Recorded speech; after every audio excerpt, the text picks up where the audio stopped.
예. 자, 지금까지 우리가 바벨론으로부터 시작해가지고 아수, 모압, 다메스, 뭐 애국가, 구스 이렇게 여러 열방들 그 시대를 주름 잡았던 그런 어떤 나라들의 어떤 민족의 어떤 심판에 대한 내용을 이렇게 쭉 보았고 오늘은 이제 두로에 대한 어떤 심판의 내용에 대한 말씀이에요.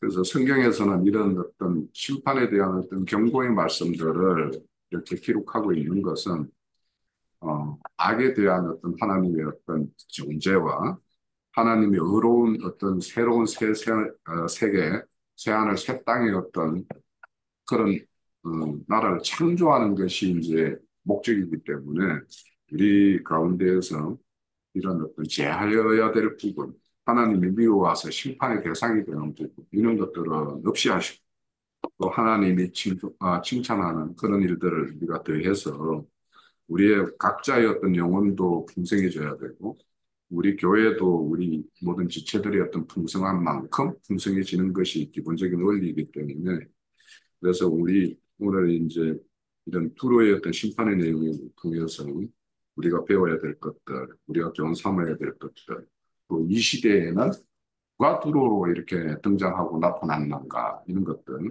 오늘 보면은 이런 여러 상고들, 상인들, 무역상들, 이런 것들이 등장하는데, 이런 것들을 이 시대에 어떤 사람들이 이런 일로 드러나는가 하는 것들을 잘 이렇게 볼 필요가 있겠다라는 생각이 들어요. 우선 두로는 굉장히 오래된 역사적으로 BC 2800년경에 이렇게 두로라는 이렇게 나라가 이렇게 설립이 되었어요. 그렇다면 굉장히 아브라함보다 그 이전에 그런 어떤 나라가 이렇게 건축이 되어 있는 그런 나라였죠. 그런데 이제 이들이 그 아는 그곳이 그렇게 뭐 옥토이고 땅이 좋거나 이렇게 한 것이 아니라 그러다 보니까 그들이 살 길을 이렇게 찾은 것이 뭐냐 하면 여러 나라들의 서로의 어떤 풍부한 것들을 날라서 이렇게 공급하고 이렇게 하는 해상 무역을 이렇게 통해서 부를 축적한 어떤 대표적인 어떤 나라로 이렇게 소개가 되어 있어요. 그래서 이 두로가 그런 걸로 인해서 얼마나 이 부를 쌓았는지 그리고는 그 부를 통해서 세계 각지에다가 자기 식민지를 둘 만큼 어마어마한 이렇게 큰 세력을 이루게 됐어요. 그래서 오늘 이렇게 말씀해 보면 바시스라고 하는 그러니까 오늘날 스페인이라고 하는 유럽의 어떤 끝자락에 있는 그 나라까지 이렇게 두로가 무역을 하고 했던 어떤 그런 음, 역사적인 사실들이 있기 때문에 그 두로의 어떤 세력이라는 것이 얼마나 큰 어떤 영향력을 가지고 있었던 건가 이런 것들을 이제 한번 생각해 봐야 되겠고 또 두로는 지리적으로 우리 팔레스타인이 이렇게 보면은 길이 큰 대로가 세 개가 있죠. 그래서 왕의 대로가 이렇게 요단강 동편 쪽으로 있는 왕의 대로가 있고 그리고 족장의 길이라고 해가지고 그 예루살렘을 중심으로 해서 이렇게 베엘세바까지 이렇게 쭉 내려가는 족장의 길이 그리고는 이제 그 다메섹에서 시작해가지고 이렇게 해변길로 해가지고 이렇게 애국까지 내려가는 어떤 그 해변도로가 있어요. 그러면 그 해변도로 쪽에 위치하고 있는 것이 바로 이 그 해변도로의 그 위쪽 이쪽에 있는 것이 이 두로예요. 그래서 지리적인 위치로 뭐냐 애국까지 뭔가 영향을 끼치고자 하는 어떤 그런 세력이 항상 두로를 통해서 시돈 땅 그쪽을 통해서 이렇게 남방향으로 내려가기 때문에 항상 예세의 어떤 침입도 끊임없이 받았던 그런 나라예요. 그럼에도 불구하고 그런 외세의 어떤 그런 지리학적인 어떤 그럼에도 불구하고 이 두로가 최종 멸망하는 것은 헬라, 알렉산더에 의해서 멸망을 해요. 그만큼 생명력이 강한 거죠. 그런 어떤 두로가 있고 또 우리 두로 하면 이스라엘과의 어떤 관계에서는 다윗과 이 그 두로의 히람 그 관계는 아주 우호적이었죠. 그래서 형제의 계약을 이렇게 맺었던 나라이기도 해요.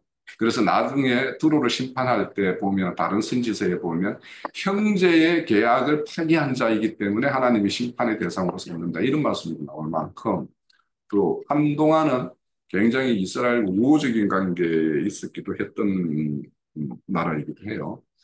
그런데 이제 결정적으로는 이제 그 시돈이죠. 두로와 시돈이 이제 베니게라고 하기도 하고 뭐 페니케하기 말하기도 하는데 그 시동한 엣발의 딸 이세벨이죠. 이세벨이 북이스라엘로 이렇게 경략적인 어떤 결혼을 함으로 인해 가지고 그들의 어떤 신, 바알신이 이렇게 북이스라엘을 완전히 이렇게 점령하게 되는 그런 계기도 만들어지는 나라이기도 해요. 그래서 우리가 그 두로와 시도는 떼놓고 볼 수가 없고 그들을 하나로 묶음이 되기 때문에 우리가 베니게라는 말도 있고 페리키아라고 말하기도 하고 이렇게 말을 합니다.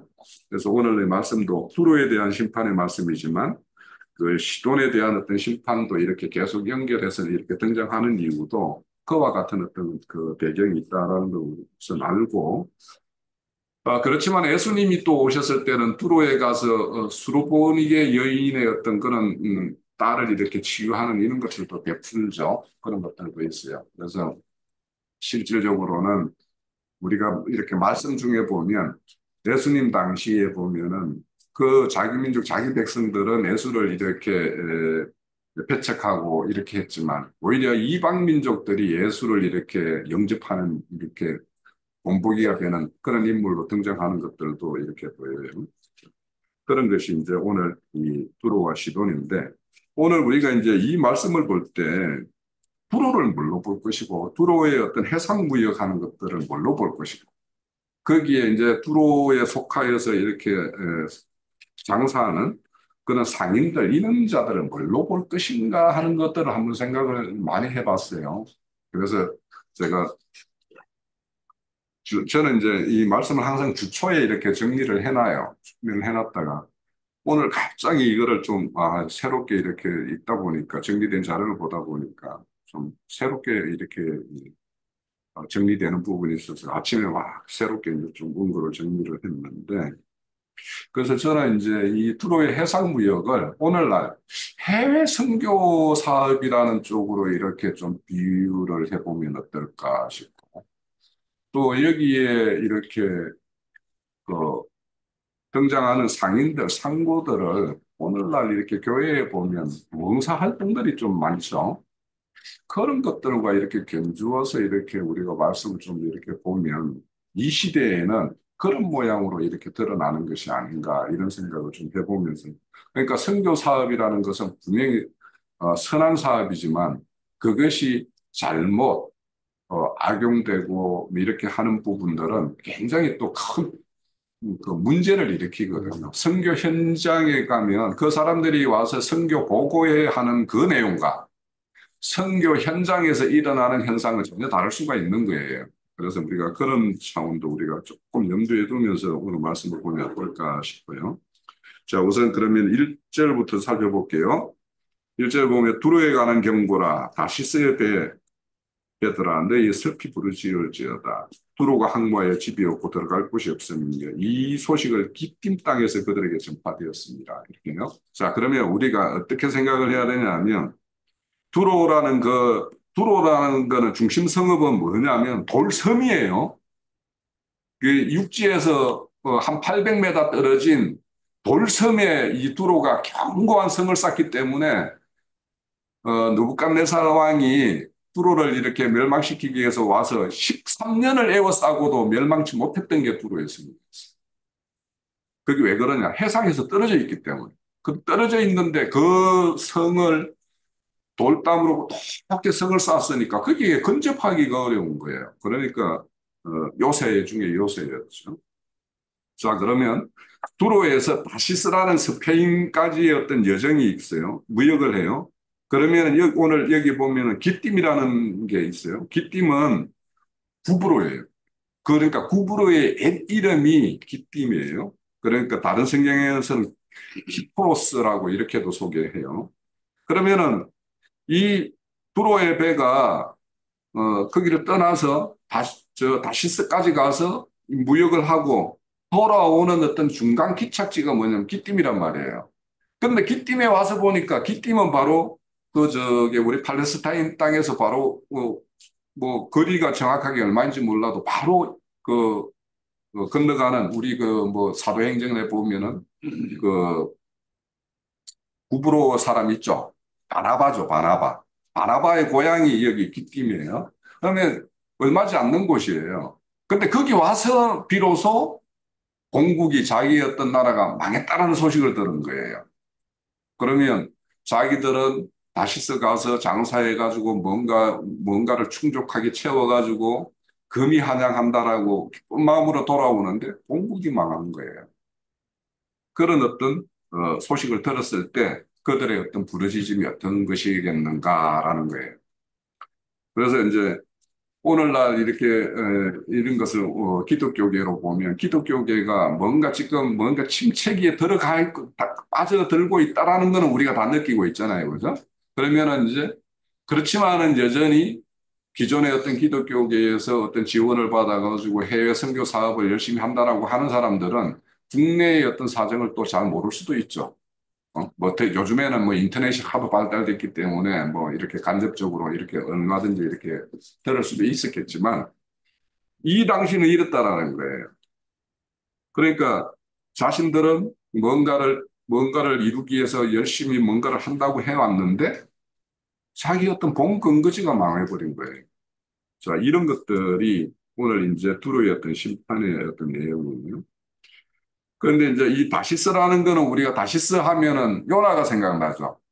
요나가 니느웨이 가가지고 아수리 니느웨이 수도에 가가지고 그들을 회개하는 말씀을 선포하라고 그러니까 분명히 자기가 가서 선포하면 이들이 회개하고 돌아올 것이기 때문에 하나님이 그러면 저들을 심판 안 할 것 같으니까 나 그 짓은 못하겠다. 우리 원수의 나라. 그래가지고 요나가 도망가다가 그 물고기 배에 이렇게 삼킴을 당하는 것이 있죠. 그러면 물고기라는 것은 오늘날 보면은 어떤 세계의 어떤 정신세계라고 볼 수 있겠죠. 세상의 정신세계에 딱 사로잡힌 것이 요나의 생각이에요. 그러니까 하나님의 뜻과는 상관없이 자기 생각이 이렇게 사로잡혀 있는 그 요나가 그 영적인 상태가 큰 물고기에 삼킴을 당한 것과 같은 모습이죠. 자, 여기 이렇게 다시스로 가서 이렇게 항해를 하고 했던 그들이 이렇게 돌아오는 모습이에요. 바다의 이절에 바다를 경내하는 시돈 상인들로 말미암아 부유하게 된 해변 주민들아 이렇게 나와요. 그러면 사실은 뭐냐 하면 두로는 완전히 해상이지만 해변에 완전히 위치하고 있지만 시도는 약간은 내륙이 이렇게 점에 있는 위치에 있어요. 그러면 이제 프로가 뭔가가 큰 돈을 벌고 뭔가가 잘 되면 그 빛이 시돈까지 영향을 미치겠죠. 그리고 시돈이 이제 이렇게 또 잘 되면 그 주변까지 이렇게 미치겠죠. 그래서 이제 큰 나무 그늘이 생기면 거기에는 더 많은 어떤 사람들, 우리가 어저께 보면은 엘리야김이 이렇게 뭔가 잘 되니까 그에 속한 모든 족속들이 큰 쟁기에서부터 뭐 항아리까지 이렇게 다 이렇게 하나님의 어떤 그런 그 엘리야김에 의해서 보호를 받는 것과 같이 그런 상황이 되었다라는 거예요. 그런데 이제 이 두로가 망하면 시돈 상인들, 그를 통해서 장사하던 사람들, 이런 사람들이 이제 좀 시들어지겠죠? 그러면 그것이 또 그 주변 해변의 어떤 다른 나라에게도 영향을 줄 거예요. 그래서 이거는 뭐를 이제 저는 생각이 했냐면, 큰 교회들이 선교 사업을 이렇게 많이 하죠. 우리나라가 대표적으로 세계에서 아마 미국 다음으로 우리가 선교 사업을 많이 하는 나라의 대표적인 나라일 거예요. 그러니까 큰 교회들이 하니까 요즘에는 작은 교회가 혼자서 하기는 좀 힘들잖아요. 이 선교 사업은. 그럼 작은 교회 몇 개가 뭐 연합을 해가지고 또 이렇게 선교 사업을 해요. 한 번씩 선교단을 만들어가지고. 그 왜 하느냐? 사실은 교회에서 선교 사업을 하고 이 작은 교회에서도 선교 사업을 해요. 이런 반응들을 쉽게 이제 접하거든요. 그러면 뭐냐면 큰 교회들이 그 선교 사업을 하는 것을 자기들의 어떤 가장 큰 어떤 그 자랑거리로 삼아요. 그래서 어디 교회 가면 우리가 몇 개국의 뭐 선교사 몇 명을 파송해가지고 우리가 지원을 하고 있다. 뭐 연간 뭐 예산은 얼마다 이런 것들을 되게 자랑으로 내세우거든요. 그러면은 이제 그것이 이렇게 보면 다 좋게 보이잖아요. 그러니까 작은 교회들도 하는 거예요. 그러니까 여기에 프로가 하니까 시돈도 하고 쉬던 해변 주변 국가도 다 그런 사업에 이렇게 뛰어들고 막 이렇게 하는 건데 이제 시들시들 하는 거죠. 선교 사업에 대해서 사람들의 어떤 회의감도 가지고 뭐 이렇게 하니까 그런 것처럼 보여요, 저는. 근데 이제 그런 사람들까지도 이제 프로의 어떤 그런 패망으로 주변 모든 나라들에게 이렇게 그 영향이 미치니까 잠잠하게 되는 거죠, 자연스럽게.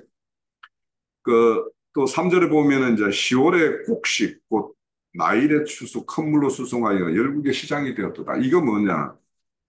10월이라고 하면 이게 뜻은 검다라는 뜻이에요.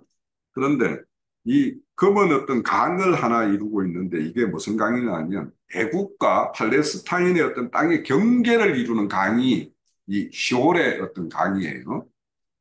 그래서 에레미야 선지자 같은 경우에는 너희들 바벨론으로 포로로 잡혀간다고 하나님의 어떤 뜻이 그런 거다 하니까 그냥 곱게 바벨론으로 그렇게 진화하라고 이렇게 말을 할 때 친애국파들은 반대를 했죠. 그러니까 친애국파들은 뭐냐면 친애국의 정책을 핀단 말이에요. 그래서 그런 어떤 정책을 보고 에레미야 선지자는 그 에레미야 선지서 2장 18절에 보면 이걸 한번 찾아봐도 좋아요. 그 에레미야 선지서 2장 18절의 내용을 보면 저도 한번 찾아볼게요.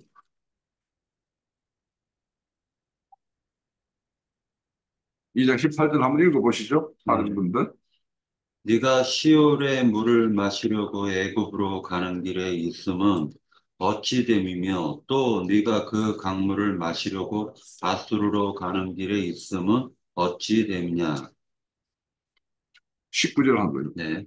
네 악이 너를 징계하겠고 네 반역이 너를 책망할 것이라. 그런즉 네 하나님 여호와를 버림과 네 속에 나를 경외함이 없는 것이 악이요 고통인 줄 알라. 주 만군의 여호와의 예, 말씀이니라. 여기 보면 이제 시올의 물을 마시려고 애국으로 가는 길에 너희들이 어찌 그 길에 들어서 있냐 이렇게 책망하는 말이죠. 그러니까 여기에서 이제 시올의 물이라는 것은 애국을 상징해요. 그러니까 애국에 가가지고 너희들이 물이 마실 게 없어서 애국 물을 마시겠느냐 이렇게 말을 하죠. 그러니까 주님이 공급하는 물이 아닌 애굽의 어떤 물 이런 것들을 상징해서 이제 에레미야 선지자는 친애굽의 어떤 정책을 펴는 것들을 이렇게 비판을 하는 것이고 그러니까 하나님을 의뢰하지 않고 외세의 힘, 즉 여기 보면 그 애굽의 힘이나 아수르의 힘을 빌려서 뭔가 이 위기를 타개하겠다고 하는 것이 여기 보면 19절에 보면 이게 악이라고 이야기하는 거예요. 이게 하나님의 어떤 책망받을 짓이라고 하는 거고 이것이 하나님 여호와의 버림이라고 이야기를 해요.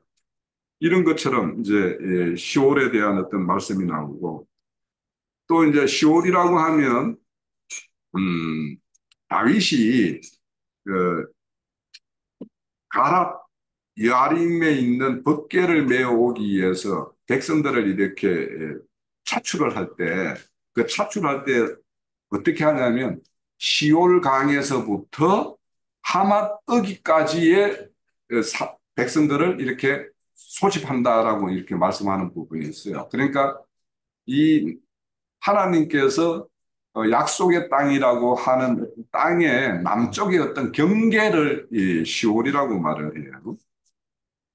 그런데 거기에 시올, 그러면 여기는 이제 애굽의 어떤 곡식을 큰 물로 수송했다라고 이야기하죠. 그러면 애굽의 곡식이라는 건 뭐냐? 세상의 곡식이고, 세상의 어떤 말이고, 세상이 진리라고 말하는 어떤 이런 것들을 이제 교회 중에 퍼나르는 것들, 이런 것들이라고 볼 수 있겠죠. 그럼 큰 물로 수송을 했대요. 그러면 이런 것들은 누구를 통해서 하느냐?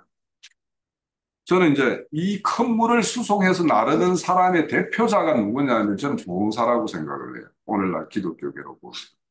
네? 네? 그러니까 그런 부흥사를 통해서 교회가 부흥사를 왜 초대합니까? 왜 초대한다고 생각하세요? 네? 부흥사는요, 목사님이 깨놔놓고 말 못하는 것들을 대신해 주는 사람이 부흥사예요. 네? 그래서 부흥사를 부르면 반드시 좋은 어떤 그 음식점에 초대해가지고 목사님하고 면담을 해요. 목사님 요즘 뭐 어려운 게 무엇입니까? 뭐 이렇게. 뭐 그러면은 뭐 만약에 헌금이 적게 들어오면 요즘에 그런 것이 좀 시들합니다라든지 뭘 해야 되겠는데 이것을 좀 이렇게 뭐 대언을 해 주십시오 해가지고 대신 말해 주는 거예요, 부흥사들이. 그러면 그 사람들이 뭔가 대신 말해주는 사람이 목사보다도 근위 없고 뭔가 뭐 무게감이 없고 뭐 사람들이 인식하기에 그런 사람이 와서 이렇게 말을 하면 그거 더 말빨이 안 쓸 거 아닙니까? 그러면 뭐냐면 이름 있는 목사들을 부르는 거예요. 그러면 그 사람은 뭔가 뭐 명함도 내밀 것도 많고 막 이런 것들일 것이고 또 무슨 대외적인 활동도 뭔가 이렇게 드러나게 하는 분일 거고 그런 사람입니다. 그래서 열국의 시장이 되었다. 그래서 모든 열국이 그 어떤 한 소나기 안에 들어가는 같은 어떤 정시세가가 이렇게 흘러가게 하는 그런 일이 되었다라는 거죠. 그래서 이제 저는 이 말씀을 보면서 최근 이제 여호와 증인 사람들이 굉장히 강조하는 게 뭐냐면 마태복음 24장 14절에 보면 이 천국 복음이 모든 민족에게 전파되어야 되는데 자신들은 그 모든 민족에 전파되기 위해서 뭐 백 몇 개의 언어로 번역을 해가지고 막 이렇게 뭐 이렇게 사역을 하고 있다는 그거 엄청 자랑을 하더라고.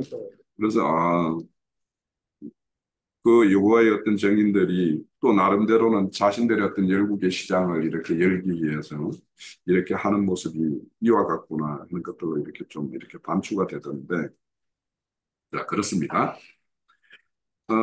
사절로 갈게요. 시도니여 너는 부끄러워할지어다 대저 바다의 요새가 말하기를 나는 상고를 겪지 아니하였고 출산도 못하였으며 청년과 양육하지도 못하였으며 처녀들을 생육하지도 못하였음이라 이런 말씀이 나오는데 이제 이 말씀은 우리가 어떤 시대적인 어떤 배경을 가지고 이 말씀을 보면 좋을까라는 걸 생각을 해보면 앞서서 내가 말씀드렸듯이 느부갓네살 왕이 두로를 이렇게 멸망시키기 위해서 13년을 에워쌌는데도 결국엔 실패했어요.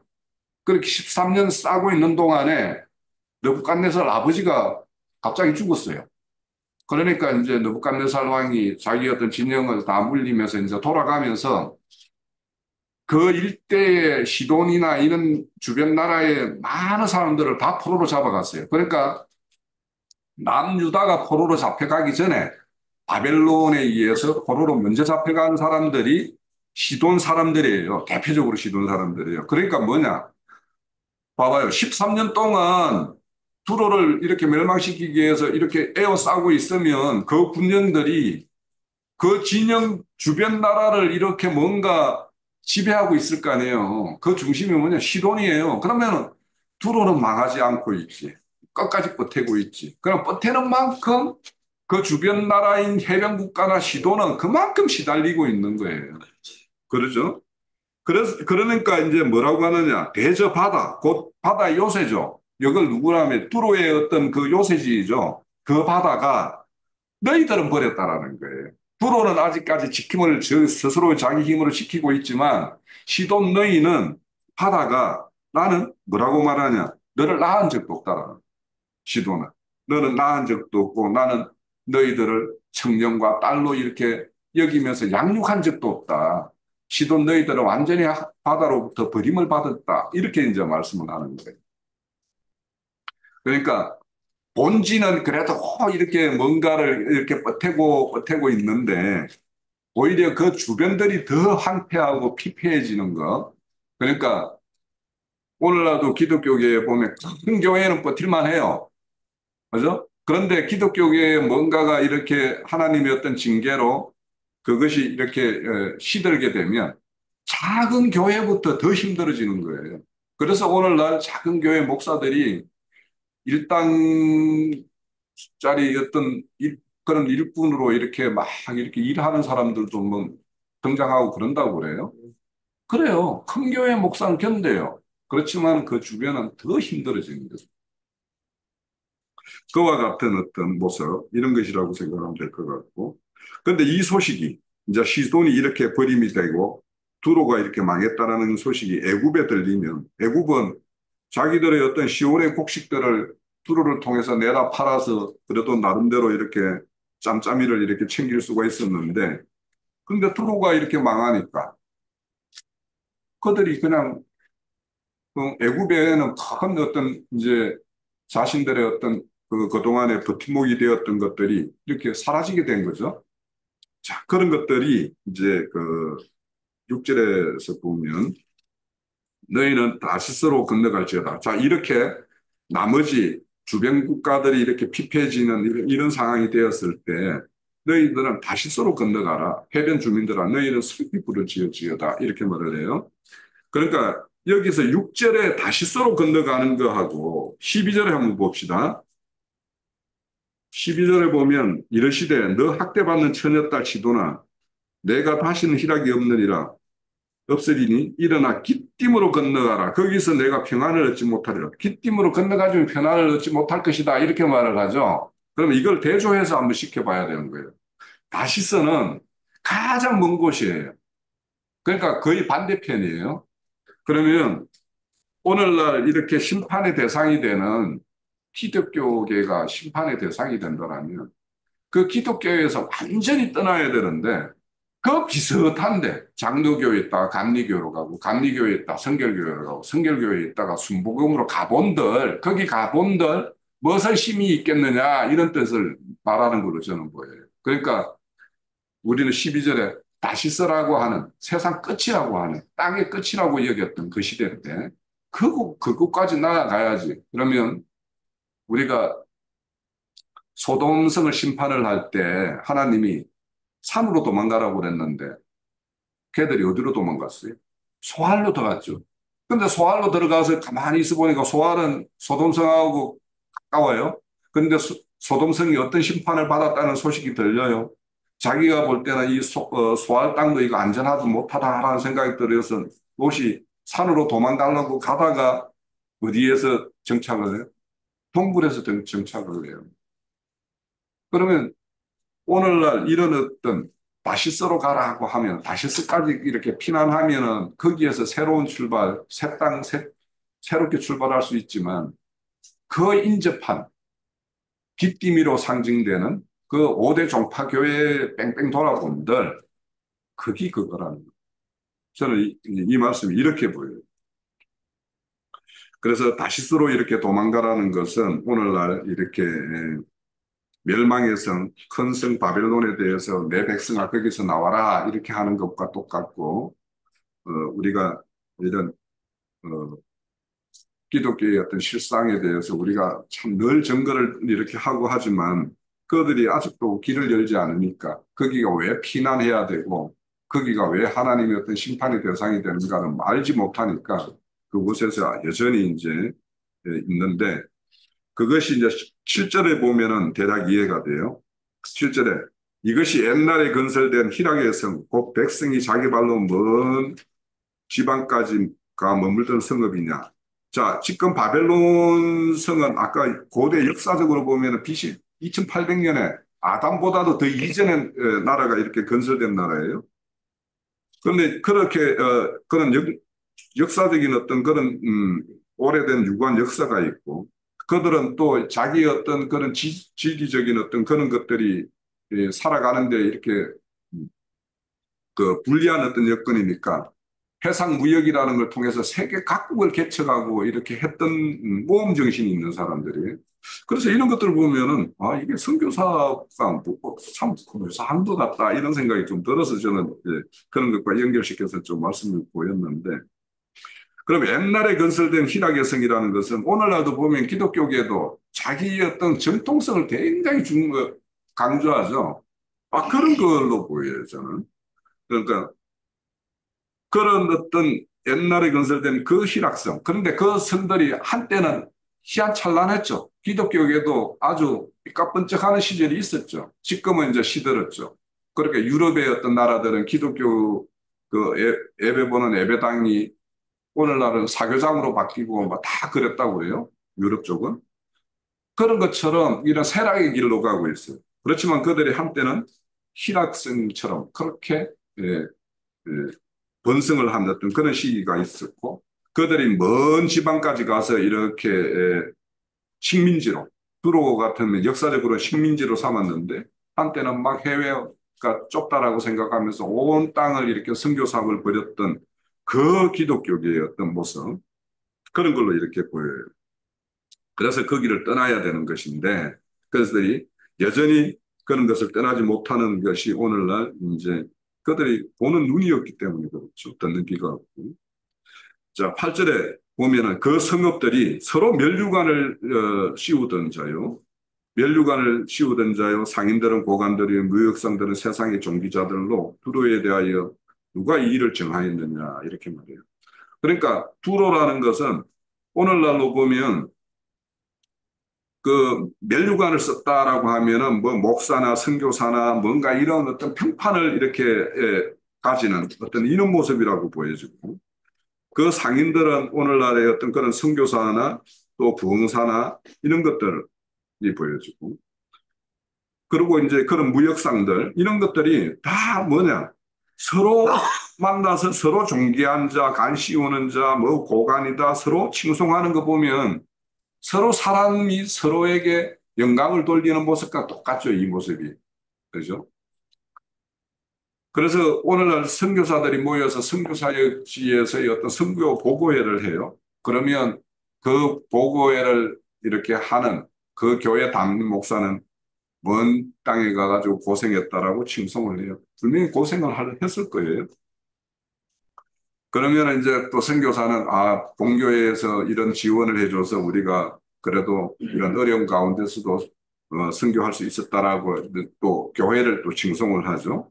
그렇게 하는 이유가 뭐예요?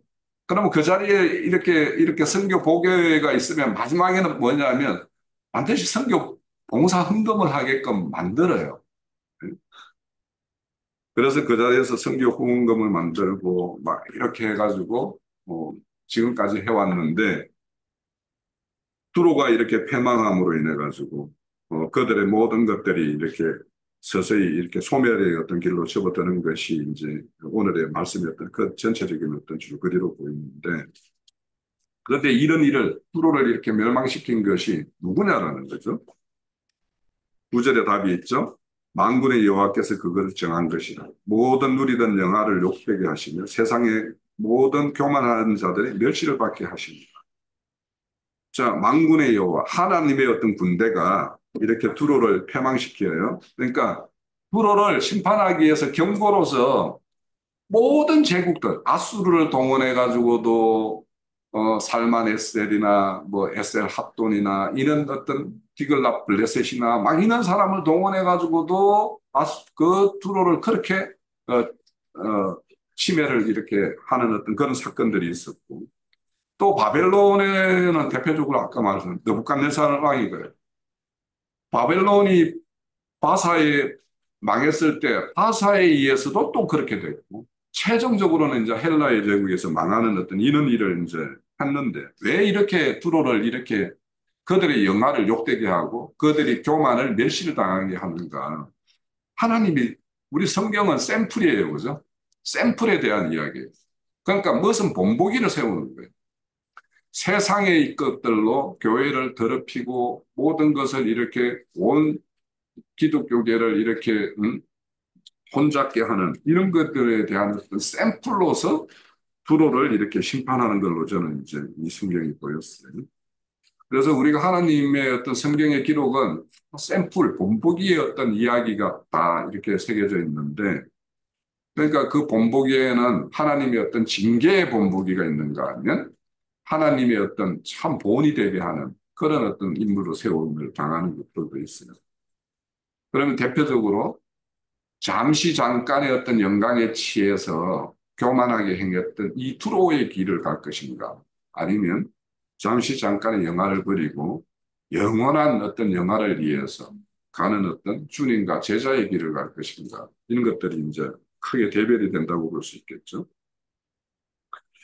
자, 이런 것들이 다 하나님이 정한 것인데 10절 딸 다시 쓰여 나일강이 너희 땅에 넘치미어다 너는 속박함이 다시는 없으리라 이렇게 말합니다. 이 말씀을 읽어보면 뭐예요? 다시스는 두로의 어떤 식민지의 한 지역이었죠. 그런데 두로가 망했으니까 이제는 속박함이 그런 어떤 두로의 어떤 속박으로부터 자유한다 이런 어떤 말씀으로 읽혀지죠. 이 말씀 구절을 보면. 그런데 이거 되게 큰 번역의 어떤 저는 볼 때 오류상이라고 오류를 보여요. 이거는 새 번역이나 공동 번역을 보면 이거는 오류예요. 여기에 뭐냐면 속박함이라는 단어를 잘못 번역을 했어요. 이 속박함이라는 거는 큰 뜻으로는 뭐냐 허리띠라는 뜻이에요. 그러면 우리가 허리띠를 왜 찹니까? 허리띠를 아주 동여매고 이렇게 하는 것은 담대하게 뭔가 딱 허리를 힘을 갖추고 뭔가에 이렇게 나아가는 어떤 모습이죠. 그러면 다시스는 그 두로의 어떤 무역을 통해서 다시스가 식민지였지만 그 어떤 투로를 통해서 무역을 통해서 나름의 어떤 부를 이렇게 같이 공유할 수 있는 어떤 그런 어떤 여건이 되었었어요. 그런데 투로가 망함으로 인해 가지고 그는 자신들이 믿고 이렇게 있었던 그 허리띠가 풀린 거예요, 이제는. 그러니까 여기에 다른 번역에서는 항구라고 번역되어 있어요. 공동 번역이나 새 번역에 이렇게 보면 항구가 없어졌다. 그러니까 두로와 해상 무역을 하던 항구가 없어졌으니까 너희들은 이제 해상 무역을 못 하니까 두로가 행했던 것과 함께 공조를 이루어서 이렇게 하는 것들이 이제 다 끝나버렸다라는 거예요. 그래서 너희 땅이 여기 나일같이 너희 땅을 넘치여다 이렇게 하는데 그러니까 너희들이 이 속박함 그러니까 두로로부터 자유하게 되니까 나일강이 흐르는 것처럼 이렇게 자유롭게 흘러가는 것처럼 가면 된다라는 이런 의감인데 사실은 뭐냐면 너희들은 이제 해상무역을 못하니까 이제 땅을 갈고 땅을 파종하는 일로 돌아가라 이런 말씀이에요. 이 10절의 말씀이. 그런데 우리가 이 말씀을 읽으면 되게 오해하기 쉽죠. 두로로부터 핍박을 받다가 그런 핍박으로부터 이제 두로가 망했으니까 자유하게 되었다라는 어떤 그런 의미로 와닿는데 그게 아니에요. 그래서 다시스라고 하는 것은 이렇게 원래는 땅을 경작하고 그런 걸 일구어서 그들의 먹거리를 얻고 하는 것이 하나님의 뜻이었는데 두로의 어떤 그런 식민지가 됨으로 인해 가지고 두로의 어떤 소나기에 들어감으로 인해서 해상 무역을 통해서 이렇게 뭔가를 자기 삶을 이렇게 경영하는 어떤 그런 나라로 되어버렸는데 이것이 하나님의 뜻이 아니라는 거예요. 그래서 다시서 너희들은 땅을 경작하는 그 원래의 어떤 너희들에게 주어진 그것으로 돌아가라는 것이 여기 이제 딸 다시스에게 하는 말씀이에요. 11절에 여호와께서 바다 위에 손을 펴서 열방을 흔드시며 여호와께서 가나안에 대해서 명령을 내려 그 견고한 성을 무너뜨리게 하시고 자 여기에 보면 가나안 땅이라고 하면은 여기에서 이제 가나안에 대해서 이렇게 명령한다라고 하는 것은 가나안 모든 성읍인데 여기서 대표적으로는 두로와 시돈 베니게 땅을 이제 우선 심판의 대상으로 삼기 때문에 그렇게 이제 연결해서 보고 그래서 하나님의 손을 펴서 그들을 이제 이렇게 심판을 할 것인데 그러면은 학대받는 12절에 학대받는 딸 시온 너희들은 그 두로를 심판하기 위해서 하나님의 손을 펴므로 인해서 시돈 너희들도 그 손아귀 안에 함께 들어갈 수밖에 없다라는 것을 말씀이에요. 그래서 내게는 희락이 없으니 일어나 기띔으로 건너가라. 그래서 아까 다시스로 가라는 것과 기띔으로 가라는 것을 좀 같이 이렇게 연결해서 그렇지만 그 가더라도 너희에게 평안은 없을 것이다. 이런 말씀이에요. 자, 이 말씀은 우리가 이해를 하려면 오늘날 우크라이나하고 소련이 전쟁을 하고 있죠. 그러면은 우크라이나 그 피난민들이 어디로 가요? 인접 국가로 가죠. 폴란드나 체코로 이렇게 건너간 피난민들 우리 봤잖아요. 전쟁이 시작될 때. 그러면 그들이 폴란드나 체코로 가면 거기에서 편안한 생활을 할 수 있나요? 죽, 전쟁의 어떤 그런 죽음으로부터는 피할 수 있을지 모르지언정 거기 피난민이라는 것은 거기에서 가면 고단한 것만 남아 있는 거예요. 똑같은 거죠. 그러면은 완전히 이들이 완전히 그걸로부터 완전히 떠나려면 아주 뭐 미국이나 이런 쪽을 먼 지역까지 이렇게 나아가면 거기서는 완전한 새 출발이 되지만 폴란드나 체코로 가면은 이 사람들은 늘 내가 저 전쟁이 끝나면 빨리 내 고향 내가 살던 그곳으로 돌아가야지 이 마음만 있겠죠. 그래서 그 말씀도 이제 뒤에 가면은 그와 연계되는 어떤 말씀이 있으니까 그 한번 연결시켜 보도록 하죠. 어, 13절 볼게요. 갈대아 사람들의 땅을 보라. 자, 그 당시에 이 선지자의 어떤 말씀이 있을 때에는 아수르에 의해서 사실은 바벨론이라는 민족은 없었어요. 없어졌어요, 사실은. 그런데 이 말씀에는 갈대아 사람 땅을 보라 이렇게 말하는 것은 어, 앞으로 너희들의 어떤 심판의 어떤 도구로서 아수르만이 아니라 하나님은 바벨론을 또 일으켜서 이렇게 심판을 하실 것이다라는 것을 이렇게 보여주는 말씀도 보입니다.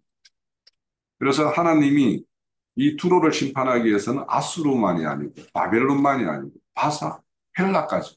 그리고는 이제 헬라에 의해서 지배받았지만 그렇지만 그들이 또 헬라의 어떤 통치를 받으면서도 해상무역을 여전히 할 수 있는 길이 열려요. 그래서 이제 이 뒤에 에, 이어지는 말씀에 보면 이제 15절에 보면 다시 회복에 되는 말씀이 나와요. 이 두로에 대해서.